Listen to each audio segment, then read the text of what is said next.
बिस्मिल्लाहिर्रहमानिर्रहीम। अस्सलाम वालेकुम। ऐसी ही हामला ख़वातीन जिनको दौरान हमल उल्टी मतली के अबकाइयाँ आती हैं और इस वजह से बेहद परेशान रहती हैं, तो उनके लिए बहुत ही आसान वजीफ़ा लेकर हाज़िर हुआ हूँ, जिसको करते ही फ़ौरन उल्टी मतली के जैसे परेशान कुल मसाइल से छुटकारा मिल जाए। अक्सर ख़वातीन दौरान हमल जिसमें बहुत सी तब्दीलियाँ रुनमा होती हैं और किसी भी औरत की ज़िंदगी में हमल बहुत ज़्यादा अहमियत का हामल है।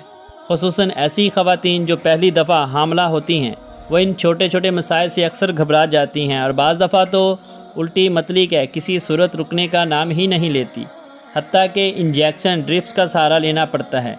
तो घबराने की बात नहीं, बहुत ही आसान वजीफ़ा है जिसको करने से फ़ौरन फ़ायदा होता है। और हमारे नए आने वाले व्यूवर्स से गुजारिश है कि अगर आपने अभी तक हमारे इस चैनल हिकमत और रूहानियत के राज को सब्सक्राइब नहीं किया तो जल्दी से सब्सक्राइब कर लें और साथ में इस घंटी के निशान को दबाना ना भूलें। शुक्रिया।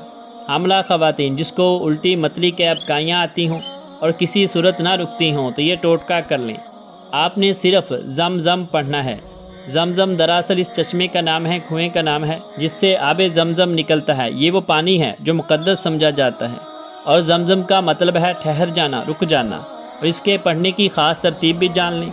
सांस रोक कर ज़मज़म पढ़ें। जितनी दफ़ा भी पढ़ा जाए, सांस टूटे तो फिर छोड़ दें। 3 दफ़ा पढ़ लें, 7 दफ़ा पढ़ लें या 21 दफ़ा ज़मज़म पढ़ लें, लेकिन पढ़ना सांस रोक कर है। सांस टूटे तो छोड़ दें। ये अमल आप दिन में चंद बार कर सकते हैं। वक्फे वक्फे से कर लें। किबला रुख होना, बावजू होना शर्त नहीं, जैसे भी कहीं भी किसी भी हालत में ख़वातीन पढ़ सकती हैं। इन बाबरकत अल्फाज के सदक़े दौरान हमल उल्टी मतली के जैसी अबकाइयाँ ये तो फ़ौरन रुक जाएंगी, ये मसला फ़ौरन हल हो जाएगा, लेकिन यकीन शर्त है। इस अमल की आप सबको इजाज़त है, किसी से भी इजाज़त लेने की आपको ज़रूरत नहीं। इस बाबरकत अमल के और भी बेशुमार फ़ायदे हैं जो वक्तन फ़वक्तन आपको बताता रहूँगा।